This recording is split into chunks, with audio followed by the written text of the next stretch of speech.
time, then one should think of what he can do as a వ్రతం, as a discipline. ఆదివారాలని ఉపవాసం ఉంటాను, లేకపోతే ఈ 6 నెలల్లో కనీసం 4 నెలలు 4 months I will fast on all Mondays. ఏదైనా సరే, ఏదైనా ఒక నామస్మరణ, ఒక వ్రతం, ఒక మంత్రం, 1 కోటి మంత్రం నేను చేస్తాను 4 నెలలు అనుకోవచ్చు. దానివల్ల కర్మక్షయం అవుతుంది, పాపక్షయం అవుతుంది, సెల్ఫ్ డిసిప్లిన్ అలవాటు అవుతుంది, మనిషిలో పెద్ద మార్పు వస్తుంది.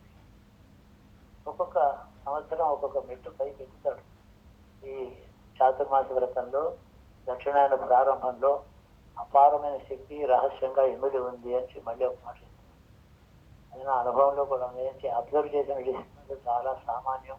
Very very small disciplines. I did not observe very difficult discipline. Still I found some benefit. I will observe strict moral code in these 4 months. It could be of any subject. Morality covers many aspects of human life. ఈ aspect లో ఈ నీతి నేను 4 మాసాలు మనసా భాష కర్మణ నేను ఉంటాను. In word, thought and deed, I will observe this particular vratam for these 4 months. I will not allow my mind to commit it.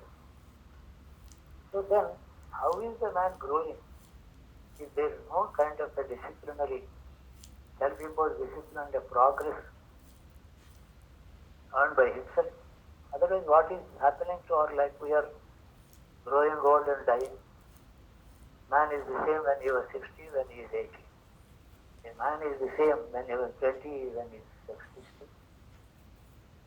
What has he earned for himself? By way of self-improvement and మామూలు మాటగా వస్తాం. So these are all matters in which man has been instructed to improve himself, control his senses.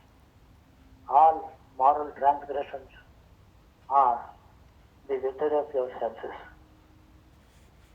and failure and defeat of your morals are the teacher. లోపల teacher ఉన్నాడు, మనకి ఇది తప్పని చెప్పేవాడు. అదే మనకి చాలా ముఖ్యం. ఈ ఒక్కొక్క మాట నాకు చాలా అనుభవాలు కూడా ఉన్నాయి ఇందులో. ఒక మాట నేను ఫెయిల్యూర్ కూడా, నేను అనుకున్న వ్రతం చేయలేకపోయాను ఒకరోజు. చాలా చిత్రం. రాత్రి నాకు కాల్ వచ్చింది, నేను ఫెయిల్ అయిపోయినా 2 ఇవాళ చేయలేదు కదా. పగపక్క నవ్వుతున్నాడు ఎవరో బ్రాహ్మడు ఎదురుండాలి. శివుడే బాగా ఎద్దేవా చేస్తాడు, హాస్యం చేస్తాడు. హాస్యంలో ఏడిపించే హాస్యం, అది నవ్వించే హాస్యం కాదు. అంత దయ ఆయనకి. చిన్న ట్రాన్స్లేషన్లో why should he bother so much about some insignificant individual, వాళ్ళ గురించి తను ఆలోచిస్తాడు అనమాట. మరి ఆ తర్వాత ప్రాశ్చిత్తంగా ఇంకొక మంత్ ఎక్స్టెండ్ చేసుకుని నేను ఏదో చేశాను. ఆ మంత్ కూడా అయిన తర్వాత ఎవరో బ్రాహ్మడు రాత్రి ఎద్దట్లు వచ్చి ఓ పర్టికులర్ మొక్కిచ్చిపోయినాడు. అంటే నువ్వు బాగానే చేసేవారా, పర్వాలేదు, అప్రిసియేషన్ ఉంటుంది. మన యొక్క ప్రోగ్రెస్ని వాచ్ చేస్తున్నాడు ఒకడు అనుకోగానే అత్యద్భుతమైనటువంటి మార్పు వస్తుంది. I'm not being watch. Is a thick darkness in the tonight. I can steel somebody's property. I can do anything with myself. Vanity is foolish. He is under watch. From an inner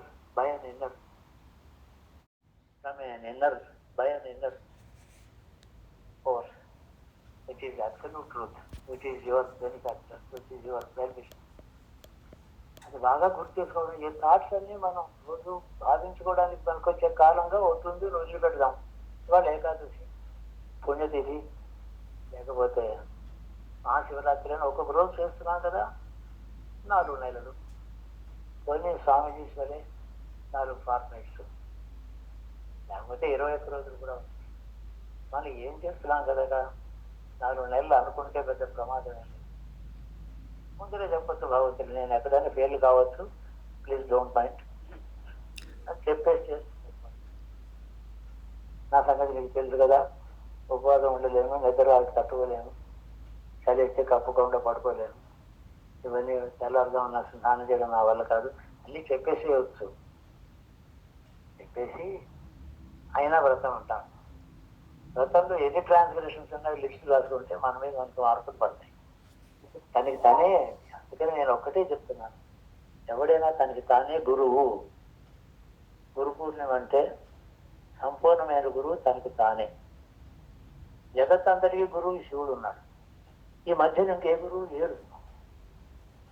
ఎవరైనా సరే హితపది చేసి నీకు ఏది పడుతుందో, ఏది తినకూడదు, ఏది తినవచ్చో చెప్పే గురువు డాక్టరు.